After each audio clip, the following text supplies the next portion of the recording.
Muito bem, Brasil, gente, começa agora. Tem a imagem aí ao vivo? Luiz Carlos Jesus pelas ruas de Curitiba. Eu mostrava antes do intervalo que a gente traria informação em primeira mão. E já de cara, agora um acidente de trânsito. Em trânsito parado, ambulância do SIAT estacionada. O que acontece e onde você está aí, Jesus? Boa tarde. Boa tarde, Santos. Eu estou aqui no alto da Rua 15, na Avenida Senador Souza Naves, com a Rua Almirante Tamandaré. Aqui esse veículo Gol acabou batendo na viatura do SIAT, do Corpo de Bombeiros. Olha só. Eu vou tentar conversar aqui com o motorista, para ver como é que aconteceu essa colisão. Ele vai abrir aqui para a gente. Tudo bem, boa tarde? Como que foi a colisão aqui? O carro acabou batendo no senhor? Como é que foi? Eu vim pela faixa do meio, fui passar com o outro da frente, que estava na frente de passar. Ele estava bem atrás, quando eu entrei, ele veio com tudo. Acho que não viu, não prestou atenção. Entrou com tudo atrás dele. Nem viu, né? Não. Só tinha uma vítima sobre um caminho de hospital. Hospital? Cajuru. Ok, vai, então nós estamos aqui do alto da Rua 15, uma ambulância do SIAT acabou se envolvendo num acidente aqui, ferimentos leves somente, e a pessoa sendo encaminhada para o Hospital Cajuru. Olha só, a gente dá uma impressão de ver aí, né, de que teria só enroscado, mas teve uma pessoa com ferimentos leves nesse acidente no alto da 15 aí. Gente, qualquer informação, você ficando ligado aqui com a gente, você fica por dentro, viu? Daqui a pouco já está nos estúdios comigo o Dr. Luiz Gustavo, também a Márcia, que é a irmã da Tainá. Olha aí, estão aí, daqui a pouco eu vou conversar com eles. Vou conversar com o Dr. Luiz Gustavo, vou conversar com a Márcia também. O Dr. Luiz Gustavo vai falar pra gente a respeito de que forma a Assembleia Legislativa do Estado entra nesse caso, por quê, se eles já têm conhecimento, se não têm. Eu quero conversar também com a Márcia para falar como que a família está nesse exato momento, como estão se sentindo diante desse bombardeio de desinformação que acontece na mídia. Daqui a pouco. Antes, o motorista capota um veículo, é como se estivesse dado um mortal. Foi de frente que girou o veículo. Impressionante tudo isso. Motorista de 32 anos, ferimentos leves após capotar um Fiat Uno na rua Adolfo Vei, ali no bairro Jardim Guarituba, em Piraquara, região metropolitana de Curitiba. O rapaz usava o cinto de segurança e, por isso, não ficou em estado mais grave. Foi encaminhado ao Hospital Cajuru sem risco de morte. Uma testemunha do acidente conversou com a nossa equipe. Pode liberar. Estava esperando com a minha namorada no ponto de ônibus ali, foi bem. O rapaz passou por nós ali, mas não estava em alta velocidade, estava devagar, foi alguma distração. Tava 50, 60 km por Tava hora. até menos, cara. Dá pra ver, eu sou motorista, dá pra ver quando o carro passa rápido, né, cara?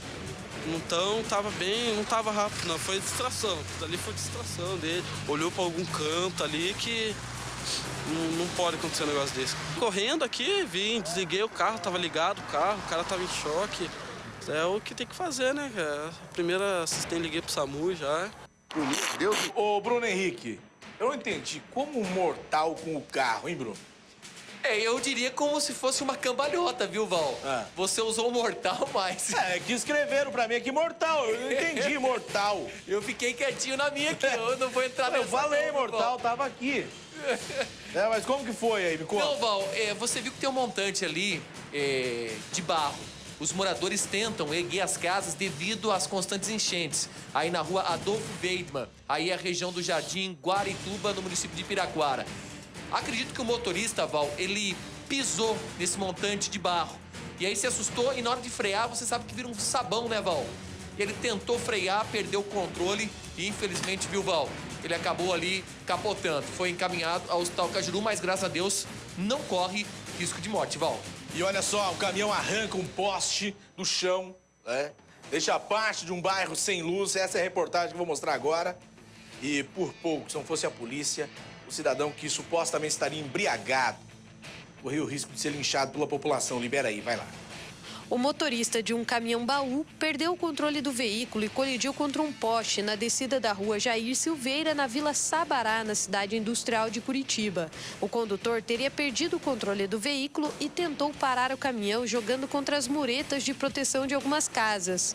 O caminhão acertou um poste que foi arrancado do chão, mas permaneceu preso pela fiação elétrica, o que evitou um acidente de proporções ainda maiores. O veículo parou a alguns centímetros de invadir invadir parte da garagem e da sala de um sobrado onde os moradores ainda estavam assistindo televisão. Apesar do grande estrago, foram registrados apenas danos materiais. O condutor do caminhão saiu sozinho do veículo, mas foi retirado do local pela Polícia Militar. O motorista apresentava sinais de embriaguez, então provavelmente tenha perdido o controle do veículo e veio a ocasionar essa colisão com o poste. Com o impacto da batida, o poste foi arrancado e parte do bairro ficou sem luz elétrica por algumas horas. Olha, gente, vem aqui. O que eu quero dizer é o seguinte, quando se trata desses casos, por exemplo, de embriaguez ou não, se não há uma confirmação, se não existe ali o bafômetro, se não foi feito isso na hora, eu não posso dizer que estava embriagado. Seria uma imprudência da minha parte falar isso. Eu posso dizer que estava com sintomas de embriaguez, que foi o que a policial falou. Até porque ontem, o Estado foi condenado a pagar uma indenização, segundo informações que eu tenho, a uma pessoa nessas circunstâncias. CETRAN, me falha a memória, foi lá, prendeu o rapaz, prendeu o cidadão e divulgou-se aos quatro ventos que ele estava bêbado, estava embriagado. Aí, quando apuraram de fato o que tinha acontecido, mas a notícia tinha sido largada, já estava na mídia. Aí descobriram que ele estava infartando, que ele não estava embriagado, que não era sintomas de embriaguez, e sim início de um infarto. E aí, gente, como é que fica a situação? Quem vai pagar o prejuízo? Ele estava com sintomas de embriaguez, por pouco não foi linchado, mas até que se prove ao contrário. Ele estava somente com sintomas de embriaguez. Vou mandar um abraço pro pessoal da barbearia Volk, que mandou água verde. Estão assistindo a gente, um abraço, viu? Marcel Mercúrio também, obrigado. Tá lá cortando cabelo e assistindo o programa. Mas não tem cabelo pra cortar? Foi lá pra fazer o quê? Raspar, então? Meteram a navalha lá? Tá, um abraço pra vocês, tá bom? Forte abraço, Deus abençoe a todos aí. Gente, estudantes da PUC Paraná criaram uma página no Facebook para denunciar motoristas que param os carros irregularmente no estacionamento do Campo Prado Velho. As fotos são postadas e os internautas comentam e criticam os motoristas. A página ganhou o nome de Os Piores Motoristas da PUC. Mais de 2.000 pessoas já curtiram essa fanpage aí. São postadas fotos de carros mal estacionados, parados em vagas exclusivas, ou em locais que atrapalham a passagem de pedestre também. A intenção é que o próprio motorista veja o carro na rede social e tome mais cuidado da próxima vez que estacionar. Boa iniciativa aí. Tem que ser desse jeito. Tem que ter um pouco mais de vergonha aí, tem que se tocar um pouco mais, porque senão, meu filho, ninguém respeita nada, não. E um jovem foi atropelado na Avenida das Torres. O motorista até parou para ver o que tinha acontecido e depois foi embora. Virou aí, depois desse início de reforma, uma pista de corrida ali, gente. Libera a reportagem, vai lá. 2 amigos pularam a proteção que divide as pistas da Avenida Comendador Franco, na Vila Torres, e Deberson Krominski, de 22 anos, foi atingido por um carro que seguia pela pista sentido São José após se desequilibrar no canteiro central da via. O motorista, que conduzia um veículo Pointer, não conseguiu desviar da vítima, que ainda tentou correr, mas foi atingido pelo carro e jogado na calçada. O condutor do veículo parou e se identificou como médico, mas logo entrou no carro e foi embora sem que o amigo da vítima pudesse anotar as placas. E ele pegou e deu sinal para a seta da faixa da esquerda onde ele estava. Eu dei sinal para ele poder mudar para a faixa da esquerda onde ele estava. Aí ele pegou e continuou. Eu voltei para trás e meu amigo não viu o carro, não deu tempo para o meu amigo sair. Ele pegou e foi atropelado, não deu tempo de dar lá o sinal no asfalto, da frenagem do carro onde não estava e aonde o carro estava vindo, dá até para ver, entendeu? Mas ele não prestou socorro nenhum quando meu amigo estava tendo hemorragia na calçada. O SEAT que veio. O SEAT que teve que chegar, entendeu? Para poder prestar socorro a ele. Deberson foi socorrido pelo SEAT com o apoio do médico, com ferimentos graves pelo corpo. A vítima foi encaminhada ao Hospital Cajuru, mas não corre risco de morrer. E olha só, hein, gente, 2 pessoas que estavam em uma moto ficaram feridas ao bater em um carro. As vítimas em estado grave. Confessaram os socorristas que usavam drogas. Libera essa reportagem, vai lá. Um casal se envolveu em um grave acidente ao cruzar a rua Maestro Carlos Frank, no bairro Boqueirão. Walter de Oliveira, de 35 anos, e Lucinéia Veiga de Lima Souza, de 27, seguiam em uma motocicleta CG Titan e, ao cruzar a via, colidiram contra o veículo Vectra. Com o impacto da batida, os 2 ocupantes da motocicleta sofreram fraturas graves e foi necessária a intervenção do médico para conduzir as vítimas ao hospital. Walter foi encaminhado ao Hospital Cajuru e Lucinéia foi socorrida ao Hospital do Trabalhador, ambos em estado grave. As vítimas relataram aos socorristas que fizeram uso de drogas e bebida alcoólica durante o dia inteiro e, para voltar para casa, estavam utilizando a motocicleta de um amigo. É informação das duas vítimas aí, que são usuários de crack e de álcool e que fizeram uso hoje, né? Misturou tudo. Isso aí é uma condição de risco, né? E acaba aí complicando ao lado do outro motorista e às vezes até de outro pedestre e dos familiares, né? Gente, é o seguinte, vem comigo, daqui a pouco eu vou conversar aqui no programa ao vivo com o advogado da família da Tainá, que é o Luiz Gustavo, que está no estúdio já, a Márcia, que é a irmã da Tainá também, vamos falar ao vivo, porque existe um bombardeio de informação ou desinformação. Por exemplo, existe o diretor da Polícia Científica falando uma coisa, médico legista falando outra, o diretor do ML fala outra. Isso dentro da mesma instituição. Aí depois a gente fica sabendo de que ninguém mais está autorizado a falar. Depois de tanta coisa foi largada aí, ninguém mais está autorizado a falar. Então qual é a verdade dentro das três versões se ninguém mais fala? E ainda, alguém ali de dentro que falar sofre sanções. Pode ser penalizado se manifestar. É o que diz ali dentro do ML. E tem mais também. A respeito de vazar ou não as informações, de como os laudos vazaram. A CESP garante que não vai dizer quem vazou essas informações.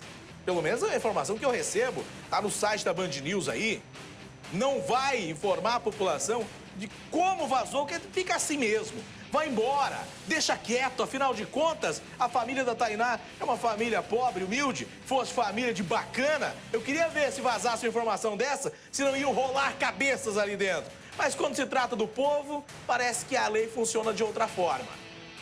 Ou eu estou enganado nisso, não é assim que funciona? Existe uma lei diferenciada de acordo com o dinheiro que você tem, meu filho, com a influência e o poder. Quando você tem influência, como muda a situação. Até cachaça não bate no bafômetro. A polícia identifica suspeitos de atirar em policial civil no bairro Batel, em Curitiba, que acabou morrendo no hospital. E pede ajuda para prender esses acusados. Natanael de Paula da Silva e Sidney Carlos Vieira são os dois suspeitos de matar o escrivão da Polícia Civil aposentado Carlos Alberto Amorim Mafra, de 66 anos. O crime foi no dia 8 de julho. O policial foi uma das pessoas baleadas em uma tentativa de assalto com refém a um veículo e uma distribuidora de bebidas. Um dos acusados também pode ter se ferido. Uma idosa que mora no bairro ao lado aí, de Gorrilho, acabou vítima de bala perdida. O delegado Cassiano Fierro, da Delegacia de Furtos e Roubos de Veículos, conversou com a nossa equipe. Pode liberar. Iniciamos aí uma intensa investigação, acabamos cruzando informações e chegamos aos dois elementos ali, comprovadamente, as pessoas aí que praticaram o assalto. Solicitamos os mandados de prisão à justiça, foi determinado aí, foi decretada a prisão temporária deles aí e estamos à busca aí desses rapazes, já são considerados foragidos aí pela polícia. O senhor acredita que eles possam estar em Curitiba ou aqui na região metropolitana, delegado? Acredito que eles estão em Curitiba, nós temos informação de que eles estão no local. Conseguimos três mandados de busca e apreensão, fomos até esses locais, não tivemos aí sucesso na ação policial. Agora contamos aí com o apoio da população para prender esses rapazes aí.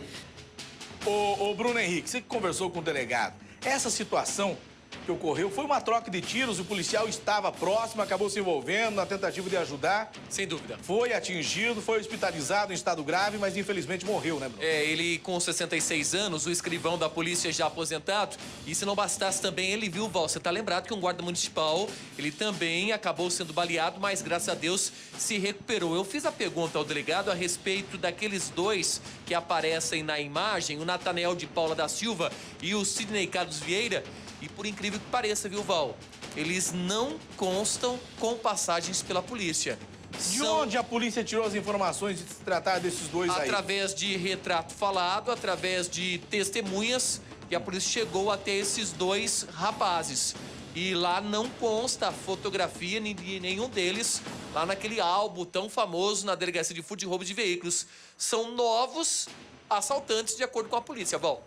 Vamos aguardar para ver o que vem por aí, qualquer informação. Pelo menos tem que entrar em contato com a polícia aí, familiares, de repente, estiver assistindo o programa, até porque essas fotos estão sendo divulgadas agora em primeira mão ou já foram divulgadas? Já está até mesmo, viu, Val, para todo o planeta através do próprio site da Polícia Civil do Estado do Paraná. Muito bem, então qualquer informação aí do paradeiro desses garotos, eles têm pendências com a justiça e tem que esclarecer tudo isso. E um acusado de invadir uma loja e levar produtos eletrônicos, né, foi preso em flagrante. A polícia militar esperou o indivíduo sair da loja e aí meteu a algema no rapaz, de levezinho para não machucar. Libera essa reportagem, vai lá. Policiais do 12º Batalhão faziam um patrulhamento pela Rua Chile quando observaram uma ação suspeita dentro de uma loja na esquina da Rua Lameia Lins, no bairro Rebouças. Os militares pararam a viatura e esperaram o assaltante terminar o roubo para evitar uma troca de tiros. Quando Bruno Renato Feld, de 25 anos, deixou o estabelecimento, ainda com a arma calibre 32 empunhada, fazendo ameaças ao segurança, os policiais deram voz de prisão. Bruno não resistiu e, após jogar a arma no chão, se entregou à polícia. Ele tem antecedente pelo crime de furto já aí. Segundo ele é do interior do estado, aí de Palmeira, e estaria aí na capital há poucos dias aí, cometendo já alguns delitos aí. Os 4 tablets e um celular foram recuperados. Bruno já conta com passagens pela polícia e vinha praticando com frequência furtos na região. Segundo segurança, em outras ocasiões ele já havia conseguido roubar produtos da loja. Olha, vem aqui comigo. Põe o Bruno na tela aí. Ô, Bruno, na sexta-feira nós noticiamos aqui a respeito de 3 irmãos que teriam sido raptados em uma Kombi, 2 deles baleados, um em estado gravíssimo, inclusive, e o outro desapareceu. Tá lembrado desse caso, Bruno? Eu tô lembrado, só que não são 3 irmãos, Val. Pois é. São 2 irmãos e um amigo. Pois é, na ocasião, noticiamos aqui que seriam 3 irmãos. Até por isso que eu toquei no assunto aí com você. Por quê? Porque a notícia era que eram 3 irmãos. Aí depois veio a informação correta que não se tratava de 3 irmãos, e sim 2 irmãos e mais um companheiro deles. E esse foi encontrado morto agora. Tinha desaparecido no dia e foi encontrado morto. O que aconteceu ali, hein, Bruno? Eu fui até o local hoje, Val. A gente vai mostrar pelas imagens. Frio em Curitiba, na região metropolitana. Entrei no matagal, numa mata fechada, aqui na região de Campo Magro. Ali é a rodovia Estrada do Cerne. Olha só que mata fechada que a reportagem do Brasil Gente entrou, viu, Val? Até mesmo não me ali estava o corpo ou não? Olha o corpo, Val. Quem achou? Como que foi localizado esse corpo ali? Uma denúncia, Val. Uma denúncia. A polícia chegou através de uma denúncia. Olha, vocês vão até o local, mata fechada. A polícia usou ali piquetes. Ele foi levado pra lá e executado? Foi, Val. O que eu recebi de informação que essa Kombi teria levado os 3 rapazes para esse local. É um lugar ermo, afastado de qualquer residência, e ali teriam efetuado, os autores do crime, vários disparos. A minha opinião, Val, acredito que o Cleiton, que foi encontrado hoje nesse local, ele, no momento em que foi deixado fora da Kombi, ele tentou correr, perna pra quem te quero. E ali ele foi baleado, onde tombou morto dentro desse matagal. A minha opinião, Val. E o outro estava em estado gravíssimo, inclusive, na ocasião que nós mostramos. Morreu aqui. Horas depois. Morreu, né? Aquele morreu muito próximo, viu, Val? Ele foi atingido na cabeça, no peito, ele teria sido atingido próximo do veículo da Kombi. E, infelizmente, o outro também foi baleado, segue internado na UTI. Digo a você o nome desse rapaz encontrado morto hoje. O Cleiton Pereira dos Santos, de 25 anos. A informação, então, apurada, né, que havia sido baleado também na região lá do município de Campo Magro.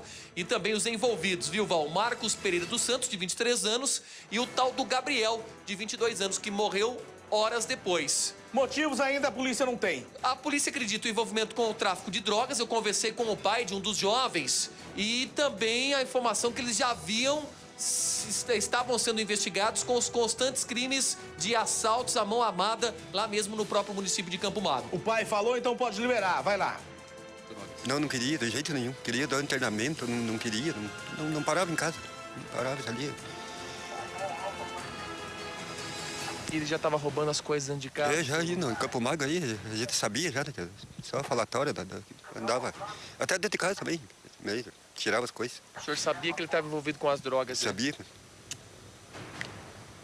O senhor aconselhou, que nós podemos fazer vários conselhos, mas infelizmente não foi suficiente. Os vizinhos, na igreja, tudo, eu aconselhava, mas nada. O senhor perdeu, infelizmente, pro mundo das drogas. Foi pro mundo das drogas. Olha, gente, é triste demais, sabe por quê? Essa maldita dessa droga, ela leva tudo, a vida Aí não adianta, as pessoas acabam não tendo mais força. Muitos são, alguns de boa índole, acabam entrando para conhecer e aí depois se perde nesse caminho aí e é um caminho sem volta.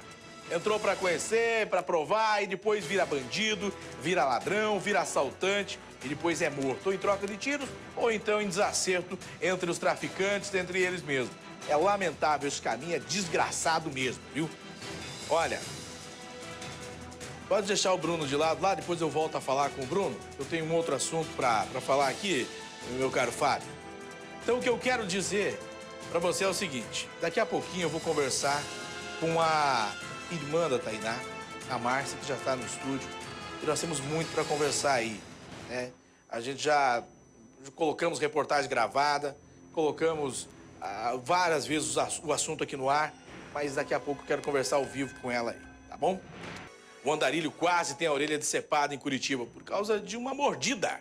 O acusado, o amigo dele, tal do Mike Tyson. Libera a reportagem, vai lá, vamos ver. 2 moradores de rua se desentenderam depois de uma noite de muita bebida em um bar nas proximidades da rua Antônio Schibel, no bairro Boqueirão. Os amigos, que vivem há anos pelas ruas, saíram abraçados do bar e, segundo as testemunhas, começaram a se agredir após uma breve discussão. Entre tapas e empurrões, Reinaldo Alves Machado, de 48 anos, foi agredido pelo amigo com uma mordida na orelha. A força foi tanta que Reinaldo quase teve o membro decepado. O SEAT foi acionado e prestou socorro à vítima, que foi encaminhada ao Hospital Cajuru. O amigo inconformado ficou sentado ao lado da viatura dos bombeiros durante o atendimento, pedindo desculpas pela agressão. Que coisa, hein? Gente, vem aqui. É o seguinte, eu estou recebendo o advogado da família da Tainá, que é o doutor Luiz Gustavo. Tudo bem, doutor? Boa tarde, seja bem-vindo ao Brasil Urgente, tudo bem? Boa tarde, Val. Tudo bem? Se vocês não me colocar no vídeo, vai ficar só o doutor Luiz Gustavo aí, né? Aí agora ficou legal, agora ficou bom. Aqui a gente é ao vivo, doutor, entendeu? De vez em quando a gente tem que dar umas bordoadas. Doutor, é o seguinte,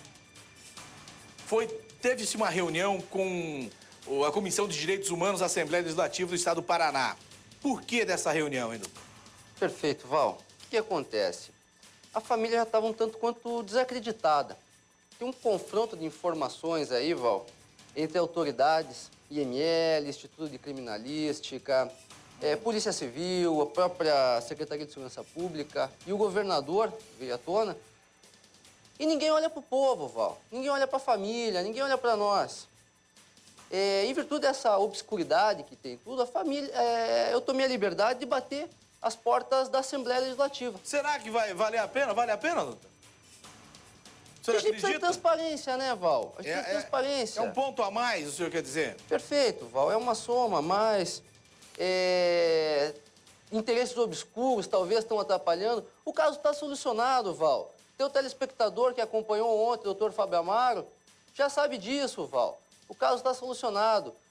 Então, fatores alheios é que estão atrapalhando a solução do caso, Val. Então, a gente foi bater as portas da Comissão de Direitos Humanos para ver se a gente tem alguma resposta. Agora é o seguinte, nós fomos ouvir hoje também, o deputado Tadeu Venere, que é o representante dessa comissão. Vamos ouvir o que ele disse aí. Pode liberar, vai lá. É um caso que agora corre em segredo de justiça, portanto não há muito... Vem aqui. Ou libera em tela cheia, ou libera um negócio certo. E tira o doutor Luiz Gustavo aqui para nós ter uma conversa, meu cara. Tira o doutor Luiz Gustavo da tela se você conseguir, né? Se não conseguir, vai pro intervalo. Se não conseguir ir pro intervalo, desliga, se não coloca o Bruno. É problema técnico o negócio, então? Não é do dedo, não? É problema técnico, doutor, não tem o que fazer. A hora que estiver pronto para colocar o deputado, a gente coloca. Enquanto isso, eu vou conversando com o senhor aí. Agora é o seguinte, isso foi protocolado na Assembleia? Tive uma reunião com ele ontem e pedimos transparências, pedimos a atitude dele, Val. Então agora, eu creio que ele vai interferir nessa situação toda, vai pedir informações e que venham informações para a família, né, Val? Que é a grande prejudicada disso tudo. Vamos rodar o que ele disse aí agora, pode ser que vai. Vai lá, pode liberar, vamos ver. É um caso que agora corre em segredo de justiça, portanto não há muito ou que se falar em fazer pedido de informações, por exemplo, que nós poderíamos fazer antes, mas obviamente que agora não cabe esse pedido de informações porque é um caso que tem A partir do momento que tem segredo de justiça, cabe apenas ao secretário de Segurança Pública e as pessoas diretamente envolvidas fazerem a investigação e, obviamente, na sequência, darem esses resultados. Nós sabemos que nós temos policiais extremamente dedicados, mas que muitas vezes carecem de uma estrutura melhor para desenvolver o seu trabalho, e certamente isso irá causar, na própria corporação, irá causar algum tipo de prejuízo à imagem da polícia. Mas, obviamente, que isso é decorrente do processo. À medida em que esse caso for esclarecido, essas coisas todas irão ser superadas. Na semana que vem, reunir a comissão. Eu acho que é o primeiro passo. Reunida a comissão, aí, obviamente, que nós vamos deliberar se ouvimos os familiares e também a outra parte envolvida, que foram os acusados, ou se nós vamos buscar no Ministério Público informações para que nós possamos, a partir dali, também termos algumas deliberações sobre esse caso. Muito bem. Doutor, o que o senhor espera? Que a semana que vem tenha alguma resposta aí, ou é mais uma enrolação que vem por aí, doutor? O senhor bota fé de verdade ou não? Val, a gente tem que acreditar, né, Val? Tem que acreditar nos políticos, afinal, nós que colocamos eles lá e a família como um todo. Nós estamos falando da comunidade de Colombo, Val. Isso tem que ter algum valor para os políticos, Val. Então, a gente acredita sim, a gente acredita que vai ter novidades, que eles vão interferir nisso. E em relação, aproveitando, Val, em relação ao segredo de justiça, me parece que o segredo de justiça está só para a família, Val. Porque está saindo laudo para cima e para baixo e a dificuldade só fica entre a gente, sabe? Eu não entendi esse segredo de justiça aí, que é um segredo de justiça que até foto de laudo é divulgado. Entendo. E a CESP, receba a informação aí de que a CESP não vai dizer quem vazou essas fotos, quem vazou esse laudo, como esse laudo foi parar na mídia. Isso eu escuto com muita tristeza, sabe, Val? Mas é a informação que a gente tem, lamentavelmente é isso. E aí eu pergunto uma coisa, obviamente que é um assunto que eu vou entrar, vou conversar com a Márcia, que é a irmã da Tainá também. Daqui a pouco eu volto a falar com o senhor aí, tá bom? Daqui a pouco eu volto. Vem comigo aqui, Fábio, vem comigo. Põe a Márcia pra mim, eu quero conversar com a Márcia, porque a Márcia é a parte interessada, é a irmã da Tainá, que é a grande vítima disso tudo. Quer dizer, tem um monte de gente achando isso, achando aquilo, mas a grande vítima é realmente a Tainá. E a família acaba sendo vítima também, não é verdade, Márcia? Boa tarde. Boa tarde, Val. Como é que vocês vê tudo isso? Como é que você vê, Márcia, esse lance esse caso da sua irmã ser diferenciado de tudo e de todos? Porque ele é diferente. Você não há de convir comigo que é diferente? Não entendo por quê. Mas você vê a diferença, não vê? Muita diferença, muita diferença. Quer dizer, aí tá se escrachando tudo. Tá tudo tão ridículo que parece mentira.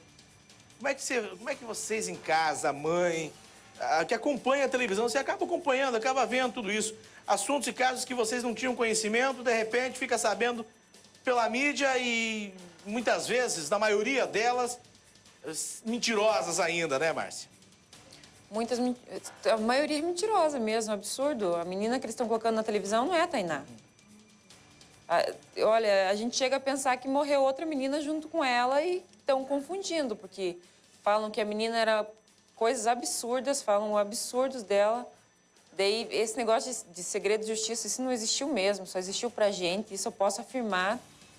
Porque como é que podem colocar foto que foi tirada na perícia da menina, foto das costas dela nua, foto das pernas, foto da bota, coisa que a gente não teve acesso, mas agora todo mundo teve acesso. Olha, a gente ficou sabendo o seguinte, que as roupas da Tainá teriam sido oferecidas para a família, que isso é uma forma de praxe do ML, oferece para a família, se a família não quer, eles dão um jeito nisso tudo. Ofereceram para vocês ou não? Mentira. Coloca a Márcia na tela, ela veio aqui para dar entrevista, então pode pôr na tela, vamos lá. Ninguém me ofereceu nada. Eu reconheci o corpo dela, estava muito nervosa, eu saí, dei uns 4, 5 passos e falei pro meu marido, tem que pegar as roupas dela, porque minha mãe queria que a gente levasse embora. Cheguei no balcão de informações lá, falei, moça, como é que eu faço para levar as coisas da minha irmã embora, o que ficou aqui, que ninguém me entregou nada? Ela falou, não, as roupas da tua irmã foi incinerada. Eu falei, como assim incinerada? Ela falou, foi tudo incinerado. Ela leu todos os itens que foi incinerado. Calça, meia, bota, sutiã, blusinha, camisa, cordão do cadarço que ela foi enforcada. Tudo Ela falou, foi a única incinerado. coisa que não foi queimado foi a peça íntima, a calcinha dela, porque tinha material genético. Foi essa, até o piercing que ela tinha na boca foi tirado e foi queimado. Quer dizer, eliminaram tudo. Agora, como que eu fico escutando um absurdo desse na TV? Eu falo que foi queimado, agora vem o diretor da ML e fala que eu tô mentindo. Não, quem tá mentindo é ele. Quem tá mentindo é ele. Eu quero que ele me prove. Se ele tá falando que tá lá, então ele mostra. Mas Se ele mostrar, eu peço desculpa pra ele. Aí que vem a contradição que o Dr. Gebran falou aqui no programa também, não sei se você estava acompanhando ou não. Tava sim. Falou que as roupas tinham sido incineradas. Falou que tudo tinha sido incinerado. Ele falou, o doutor Leon disse que não tinha sido queimado, né? Já o diretor do IML falou pro Bruno Henrique também de que tinha sido colocado num saco plástico, né? O saco plástico, aqueles os quais utilizados para tortura, e tinha sido dispensado. A empresa que recolhe esses lixos tinha levado embora. Mas para você, a conversa foi outra. Ah, eles jogaram no lixo. Essa é a outra conversa que veio. Ele também falou que ele tinha foto. Foto não é prova. Foto não tem como periciar. Foto não tem material genético. Foto não vale de nada. Eu lembro ele que eu ter falei. foto do cordão. Eu falei algo aqui, Márcia, e sabe que a gente não tem contato além do que a gente conversou aqui, né? Isso. Então eu falei aqui algo em primeira mão, eu não sei, eu citei, eu cogitei, eu falei logo faz um bom tempo já, e eu tinha essa preocupação de como isso ia ser aceito diante da sua família, porque eu falava a respeito da exumação. Eu tinha uma certa cautela, porque eu tinha medo de que, de repente, vocês pudessem ficar mais chateados ainda em pensar com esse sofrimento todo. E depois eu fiquei até um pouco mais tranquilo, porque percebi que realmente vocês compreenderam a necessidade disso tudo para se esclarecer tantas e tantas dúvidas que ninguém fala, ou quando fala, fala coisas e depois se contradiz. Como que a família encarou tudo isso? Como que vocês aceitaram? O porquê vocês aceitaram e hoje correm atrás, inclusive, para que se exume o corpo da sua irmã? No primeiro momento, a gente não cogitou isso, a gente nem pensava em fazer isso. Porque a gente tem que acreditar no que nos falam, e o que nos falaram até hoje foi só mentiras. Eu não acredito mais no DNA que encontraram na minha irmã, eu não acredito na perícia que foi feita nela. Eles não sabem nem explicar direito que dia que ela morreu, que hora ela foi jogada no poço, que hora... Eles não sabem de nada. A perícia dela foi muito mal feita. Tanto que eu falo e repito, o próprio Dr. Gebran falou que ela começou a examiná-la às 6h30 da tarde. Pois é, ligaram para mim 8h20 para mim ir lá buscar ela. Pois é, Ele fez o exame correndo de 40 minutos nela? Tem algo que é curioso, porque quando chega um corpo no IML, o médico plantonista tem 6 horas para começar a examinar o corpo. O médico está de plantão, ele tem 6 horas para dar início ao trabalho. Nesse caso, houve uma pressa danada, Uma né? pressa danada, tanto para fazer o exame quanto para liberar ela, né? E aí, já 8h30 da noite, estava liberado. Tava. Eu fui buscar ela 10 horas da noite, 2 horas da manhã, a gente já estava velando ela. Já estava no cemitério. Tá. A tua mãe, como é que está? Minha mãe tá mal, a família inteira tá mal, mas a minha mãe é que Você tem uma irmãzinha também, não tem? 3 aninhos ela tem. Que convivia com a Tainá. Isso. E ela pede da irmã? Ela cobra da minha mãe, por que a minha mãe não foi lá buscar a Tainá no poço ainda? A família mudou de residência. Mudou. É. Ela cobra muito, a Thalita cobra, por que a minha mãe não foi buscar a Tainá no poço ainda? Como que a vê as Thalita é o imagens nome na da sua TV. irmãzinha, né? Isso. Como que ela ficou sabendo que ela estava no poço? Fala pra mim. Por imagens que foram postadas na TV, né? Que estão sendo colocadas até hoje. Ainda, televisão. hoje ainda eu vi. Pela televisão que ela ficou sabendo de tudo. Isso. Antes ela tentava dar uma disfarçada, porque é criança, é difícil. No próprio velório ela foi poupada, ela não chegou a ver a Tainá propriamente no caixão ali, no velório, a gente não deixou ela ver. Agora me fala uma coisa, a respeito do que você vê, por exemplo, hoje, sendo dito do passado da sua irmã. Eu vou pontuar. A questão do computador. Se cogitou de que teriam apagado, destruído, formatado o computador dela. Isso foi cogitado. O que você me diz a respeito disso? Tainá não tem computador, a Tainá só tinha celular. Se ela mexia ou não no Facebook, se ela mexia ou não no ASCII, que nem falaram, ela mexia no celular dela. O computador que tinha na casa da minha mãe é do meu irmão, fica no quarto do meu irmão, na frente da cama dele, que ele usa para assistir. Ele assiste muito desenho japonês, sabe? É dele o computador. A Tainá nunca teve notebook, que nem falaram na TV. E o computador dele está estragado. A própria perícia já deve ter visto isso, que o computador está estragado. Ele não funciona sem o CD. Me falaram também de que esse computador dele... Primeiro, o computador... Falaram que o computador era dela. E teria sido entregue não faz muitos dias. Me conta a verdade dessa história. Você já disse que o computador não era da Tainá. O computador do teu irmão. Quando que ele foi entregue para a polícia? A polícia levou? Foi periciado? Foi visto alguma coisa ou não? Foi entregue no segundo dia que o Dr. Guilherme Rangel entrou no caso da Tainá. Aí que ele pegou o computador. Exato. Do teu irmão. Do meu irmão. É. Meu irmão não estava em casa, tinha ido trabalhar, ele chegou lá, pediu o computador, minha mãe entregou. Eles falaram que já traziam embora e ali se foi um mês e lá vai a cacetada. Mas se serviço para alguma coisa, tudo bem, não é verdade? Não tem nada, lá até tá estragado. Não, ele só funciona com um CD dentro. Não, sabe, eles mesmos viram isso lá em casa. Se eles soltaram ou não na imprensa que meu irmão trabalhava com computador, é mentira, meu irmão é auxiliar de produção. Meu irmão faz rodaninha pra janela, esquadrilha de alumínio. Ele nunca, ele sabe mexer, ele sabe escrever. Foi falado também que seu irmão era técnico em informática, Isso é mentira, é absurdo. As pessoas falam as coisas sem nem ao menos perguntar. Você perdeu a sua irmã. Eu tenho uma pergunta muito importante para fazer. Deixa eu perguntar algo para você que é muito importante.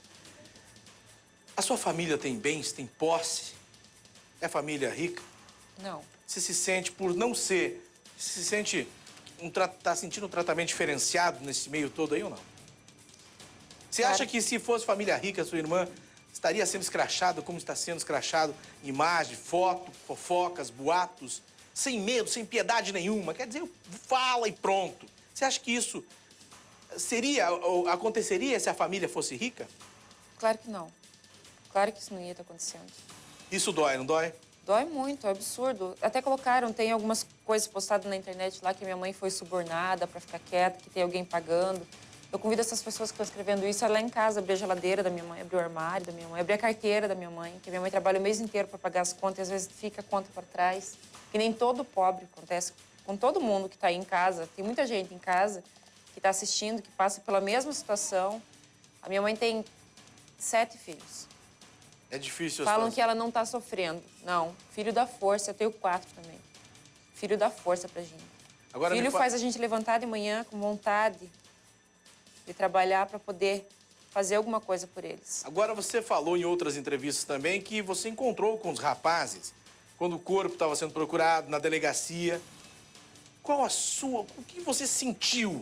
Você acredita que eles são culpados ou não? O que você sentiu deles? E quem conversou com você desses 4 aí? Eu tenho certeza que eles são culpados. Não só eu, como minha família inteira. Eu fiquei o tempo inteiro. Na sexta-feira, eu cheguei lá, era 7 horas da manhã, no local lá do parque. Por que você tem essa certeza, Márcia? Porque eu escutei eles contando, escutei eles relatando e teve um momento também que eu fiquei frente a frente com o Paulo e ele me pediu desculpa com todas as palavras. Quem é o Paulo deles ali? Paulo é o Paulo Henrique, é o maior deles. O mais loiro, o mais maior. alto lá. Ele pediu perdão pra você? Ele me falou essa seguinte palavra: me desculpe, foi um engano. E você respondeu o quê? Eu não respondi nada, Val, porque eu não tinha reação nenhuma. Eu não tinha reação nenhuma. O tempo inteiro que eu estava ali com esses rapazes, eu fiquei em contato com eles. Ele te pediu desculpa antes de encontrar ela? É. Sim. Foi antes? Sim, porque como eles estavam contando para a polícia ali, eu estava ali com eles, eles imaginavam, eu acredito na minha cabeça, que eles pensavam que eu era a mãe dela.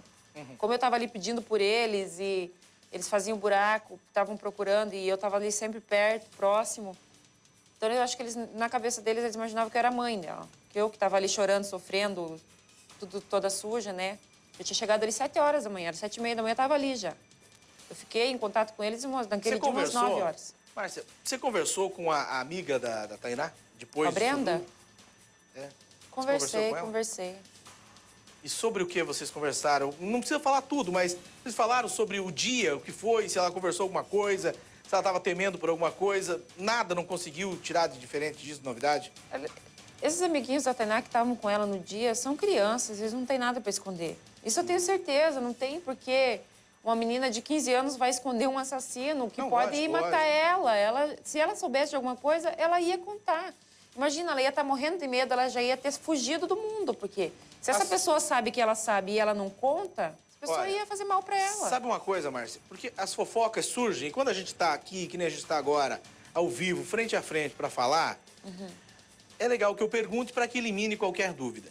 Eu queria te perguntar o seguinte, o fato de que a amiga, a Brenda, seria Brenda o nome dela, né? Isso. Teria emprestado absorvente para sua irmã, isso ela confirmou? Teria. Inclusive, lá na CESP, ela levou o pacote de absorvente aberto que ela tinha tirado um só pra Tainá.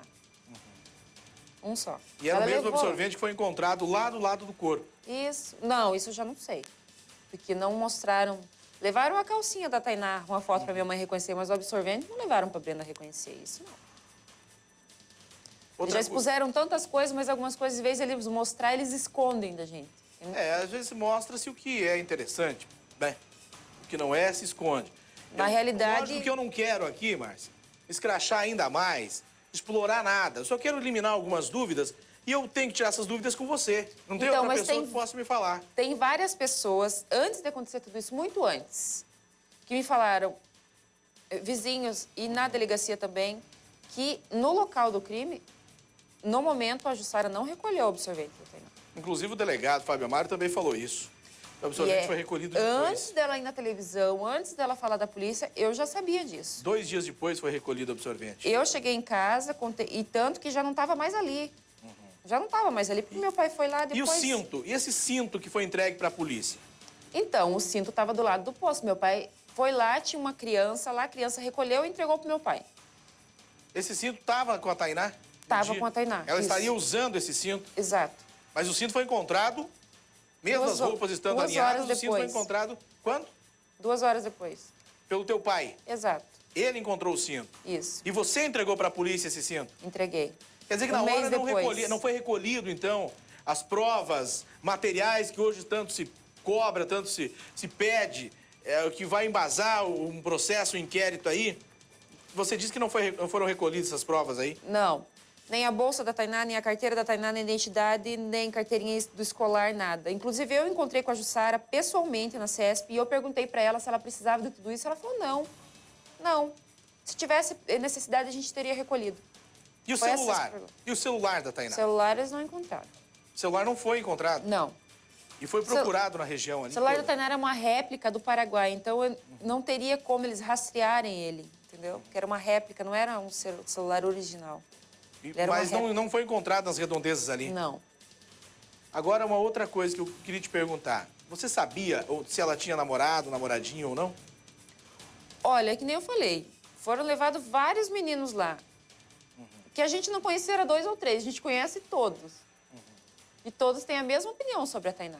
Que a Tainá nunca deixou eles fazer nada, a Tainá não deixava isso, não deixava aquilo. Tanto que quando a última vez que eu fui na Quer dizer, a polícia ouviu, então, bastante, os amigos todos? Foram bastantes. Namoradinhos, amigos, amigas, foram muita gente. Muita gente. Sobre essa conversa de que se encontrasse o dono do SEMI, encontraria o assassino. Deixa eu te fazer uma pergunta para você. Você acredita que esse SEMI possa ter sido de um dos 4 e ter sido mal manuseado, como disse ontem o delegado Fábio Amaro? Vem aqui, filho, vem aqui comigo. Eu preciso falar, ela tem que me ver falando, entendeu? Outra coisa, você acredita que pode ser de um deles? Você acredita que pode ser de uma outra pessoa, que seria o tal do 5º elemento que falam? Qual a tua opinião a respeito disso? O que você acha? Obviamente que existe tanto achismo por aí, inclusive de pessoas que deveriam falar baseado em laudos. Eu quero saber de você como irmã, o que você me diz? O achismo, só o achismo tomou conta do caso da Tainá, né? Que virou essa bola de neve, foi o achismo que fez tudo isso.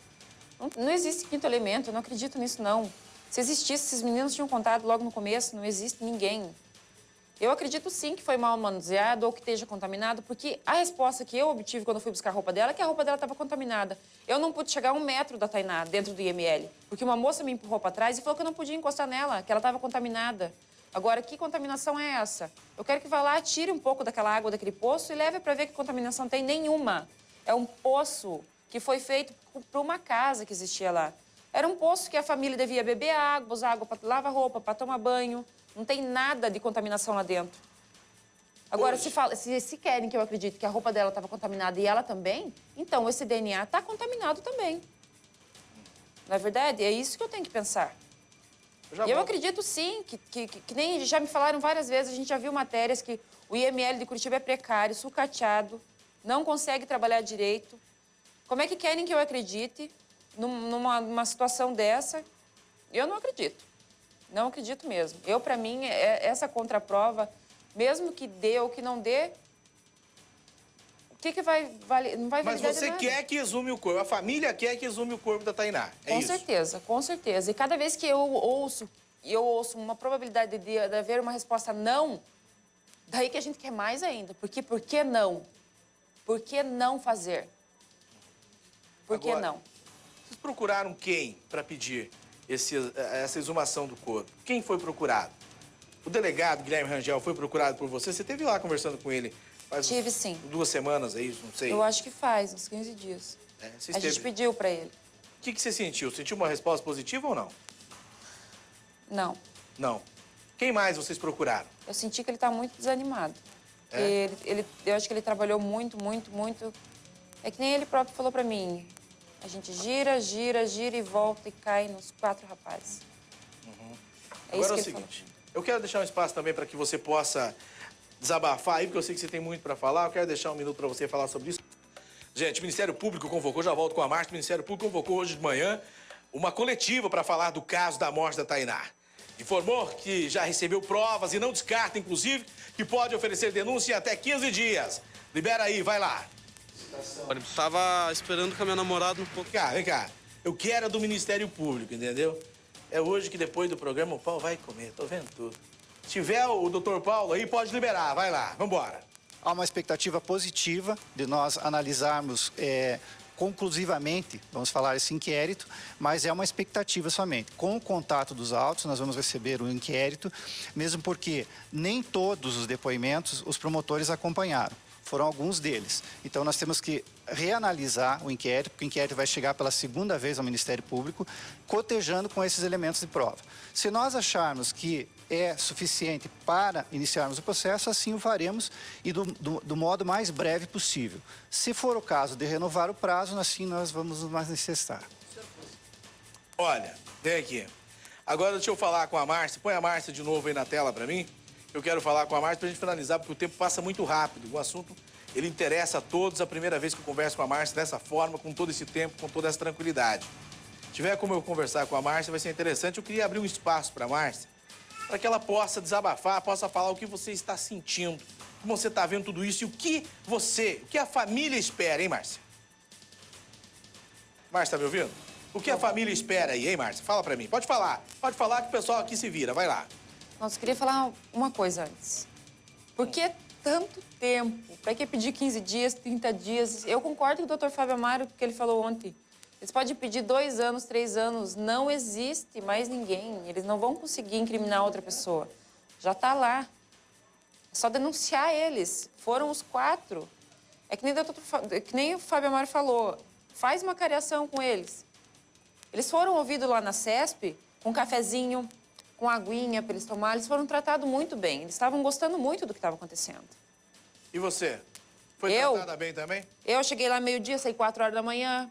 Cheguei 4 horas da tarde, saí 7 horas da manhã. Escutei um monte de mentira sobre a minha irmã e no outro dia eles desmentiam. Eles jogavam verde para colher madura. A minha família foi mais investigada do que esses 4 rapazes foram investigados. Tanto que eles podem falar que não. Eles podem falar que não. Mas os nossos celulares não funcionam direito, estão tudo grampeado, entendeu? Todos grampeados. Investigaram mais o meu pai e o meu irmão. Pense só, que coisa ridícula. Meu pai tem 6 filhas. Chegaram a cogitar que meu pai poderia ter estuprado a minha irmã quando ela era pequena. Chegaram a cogitar que o meu irmão tinha estuprado a minha irmã quando ela era pequena. Porque eles estavam mais preocupados em descobrir quem tirou a virgindade da Tainá do que quem matou ela. Eu nunca falei isso na televisão, mas olha, eu tô de saco cheio, sabe? De tanto escutar. Eles falavam, sabe o que eles chegaram? O doutor Rafael Viana chegou a falar pra gente que não era pra gente falar com a imprensa. Por que ele não queria que a gente falasse com a imprensa? Claro, ele estava coagindo. A gente é tudo simples, pobre, a gente não tem estudo, a gente a gente não entende de lei. Na realidade, nunca aconteceu uma coisa dessa na minha família. Eu não imaginava que era assim, que isso poderia ter acontecido. Eles trataram a gente muito mal. Esses 4 rapazes foram tratados muito melhores do que a gente. Você sofre muito com melhores. isso? Com certeza, Quer dizer, com certeza. Foram julgados antecipadamente, denúncias e calúnias sobre você. E essas calúnias não ficaram só lá dentro, essas calúnias foram jogadas na mídia. Eu cheguei a ser acusada num programa de televisão, chegaram a me acusar, falando que eu tinha envolvimento na morte da minha irmã, que a minha mãe estava escondendo alguma coisa. Xingaram ela muito, pessoas tentaram agredir minha família dentro do ônibus, na rua. Isso não existe, uma coisa dessa, é um absurdo. Um absurdo, a gente está tentando, a gente está lutando. Tainá era linda, Tainá era um amor, Tainá era... É que nem eu falei no dia que eu fiz a homenagem para ela. Ela era mais do que todas nós, ela era mais carinhosa, mais amorosa. Ela era uma princesa. No final do ano, ela foi... Olha, uma criança entra em férias da escola, ela foi trabalhar comigo, eu morava em Guaratuba, eu trabalhava das 8 da manhã à meia-noite, ela trabalhava comigo. Ela acordava sozinha de manhã, ia pro banheiro, arrumava o cabelo, se penteava, ia trabalhar atrás de um balcão o dia todo, de pé. Tem muita criança por aí que não faz isso. A família só quer um pouco de paz agora e ser respeitada. Com certeza. Eu sei que eu nunca mais vou conseguir limpar a imagem da minha irmã, porque acabaram com isso na internet, na televisão, em tudo quanto for lugar. O que importa é o que a gente sente, o que a gente pensa. Olha, e eu sei que ela não era nada disso. Eu quero, primeiramente, dizer que é interessante que você abre o coração, pode falar e sabe que pode contar com a gente aqui, porque a gente trabalha de uma forma diferenciada e tranquila.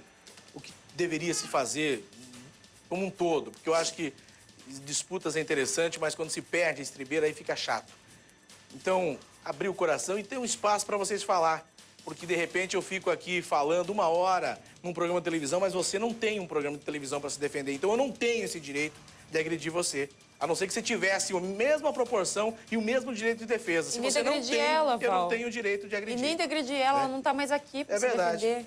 Eu falava aqui, gente, estão falando isso, aquilo e aquele outro da Tainá e não estão dando direito, porque não tem mais direito da mãe olhar e dizer assim, né? Da mãe dizer, filha, o que estão falando de você aí é verdade? Né? Não tem, ela não pode mais perguntar para a Tainá se é verdade tudo aquilo que estão falando. Então não é justo que isso aconteça. E eu fico muito pensativo de que, de repente, a família não é para falar, a polícia não é para falar, mas laudos sigilosos vazam de dentro de uma instituição. Isso eu não consigo entender. Como cidadão, eu não consigo entender como que pode um segredo de justiça ser desse jeito. Será que existe um segredo de justiça para gente pobre e existe um segredo de justiça para quem tem influência? Será? Será que alguém vai ser punido? Porque vocês já foram punidos. Todos aí, os envolvidos, já estão sendo punidos de alguma forma. Até quem matou está sendo punido também. De alguma forma está. Quem está sendo acusado e ainda não foi condenado e indiciado também está sendo punido. As famílias em volta estão sendo punidas, porque ninguém cria um filho para depois sair matando e estuprando. Quer dizer, pai e mãe sofrem também. Todo mundo sofre. Então não é justo que a gente coloque no ar essa disparidade toda. Não é verdade, Márcia? Exatamente. Porque se eu falar um programa de televisão aqui, eu tenho que te dar o direito de fazer um programa aqui para falar o que você pensa também. Eu estou falando o que eu penso, você tem o direito, mesmo direito que eu. Obrigado por ter vindo, que Deus abençoe e ilumine toda a sua família, tá bom? Obrigada, Vô. Obrigada. Deixa eu volta aqui, eu quero falar com o Dr. Luiz Gustavo também para me despedir dele e agradecer por ter vindo ao programa. E vamos esperar agora, né, doutor, que a Assembleia Legislativa, que é alguém a mais aí para tentar desvendar tudo isso, não é verdade? Val. Eu sinto a dor dessa família, Val. Eu tô enxugando as lágrimas de sangue dessa família e eu vou lutar com toda a minha força, Val, para resgatar a dignidade do Anjo Tainá e dessa família. Obrigado, doutor. Forte abraço aí, tá bom? Agora é o seguinte, daqui a pouco, pelo que eu tenho informação, hoje ou amanhã tem novidades aí no caso todo.